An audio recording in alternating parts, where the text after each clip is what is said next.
months on cable news. Well, that one meeting was going to bring down the administration. If you were conducting an investigation into Russian influence in the 2016 election, Veselnitskaya, of course, would be one of the very first people you would talk to, obviously. So how is this for weird? In a recent interview with the Associated Press, Veselnitskaya, the same one, says that she was never even contacted by special counsel Robert Mueller. She's done no interviews with any federal investigators. That's what she says. Huh? How can that be? Well, if it's true, it's shocking. But it's only shocking if you still think this investigation is actually about Russian collusion. If it is, then ignoring Veselnitskaya does not make sense. But of course, this investigation isn't really about collusion or Russia, and it never was. It was an attempt to undo election results from day one. We didn't want to think that, didn't want to come to that conclusion, but now it is too obvious to ignore. Joel Payne is former director of African American advertising at Hillary for America, and he joins us tonight. Joel, thanks for coming on. Good to be with you. So look, there's a lot we don't know. So I'm taking Veselnitskaya, whom I've never met and know nothing about, at her word that she wasn't contacted by investigators. If that's true, stipulating, if it's true, there's no other explanation other than Mueller isn't really, after more than a year and a half, looking into Russian collusion, because how could you skip her? Well, if we're going to take this lawyer at her word, we've got to take Bob Mueller at his word and at what he's done, that he has been very responsible with this investigation, and that there's probably a reason why she hasn't been contacted yet. I mean, the investigation's not done. I imagine that if she has something that's material to the case, that they determine is material to the case, that they'll talk to her. Material to the case? I mean, she is the case, at least as it's been understood publicly. And there have been a ton of leaks from the Mueller investigation, so we know a lot. Mm-hmm. She met with the president's son. Do we like leaks today? Because we don't usually like leaks. Usually we like it. Well, I'm a journalist, so I actually like leaks. Okay. I want to know more always, but they discredit investigations because investigations, law enforcement is not supposed to leak. Yeah. But I always want to know. I mean, my position's never changed on that. But here's the point. Ignoring her isn't possible if what you're trying to discover is whether or not the Russians played a role in the outcome of the 2016 election. So I think we know for certain this investigation, whatever else it is, isn't really about that. We were lied to. It's about something else. So shouldn't we just pause and say, wait a second, what is this? Tucker, I got to disagree with you. Look, Mueller has even the parts of this case that don't have anything to do with collusion, he's referred to the appropriate jurisdictions, the Southern Court in New York. You know that. Bob Mueller is a man of high regard. He has been lauded by Democrats and Republicans alike for managing this. You don't care about it, but it shows that he has managed this case the way that he should manage it. And let's not lose sight. You're making it personal. I'm not attacking Mueller. No, just to be clear, I'm not attacking Mueller.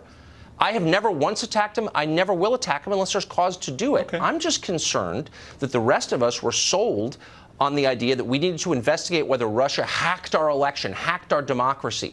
The other channels went wall to wall for over a year on that, telling our country we went to war with Russia as a result. We killed hundreds of Russians in Syria as a result.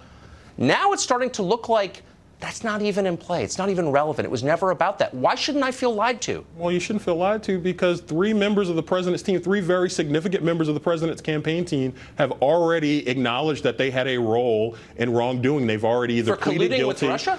We don't know that. We don't know exactly. We don't know exactly what it is. Yes, we do because I've read the indictments. We don't know what the full scope of the investigation. Okay, but I've read the indictments of those three members. None of whom were really members, whatever. Papadopoulos. Paul Manafort, Tucker, I've worked on a presidential campaign. He ran the campaign. He ran the campaign. That's a significant role. But Papadopoulos didn't, whatever. But here's the point. None of them pled to anything having to do with Russian collusion. Here's my question to you. If at the end of all of this, assuming it ever does end, we discover that nobody is charged for colluding with Russia, and there's no actual evidence that Russia colluded, won't you have cause to feel lied to? No, I personally don't. And I know part of what you wanted to talk about here was the DNC lawsuit. Yeah. And I'll bring that up in this regard.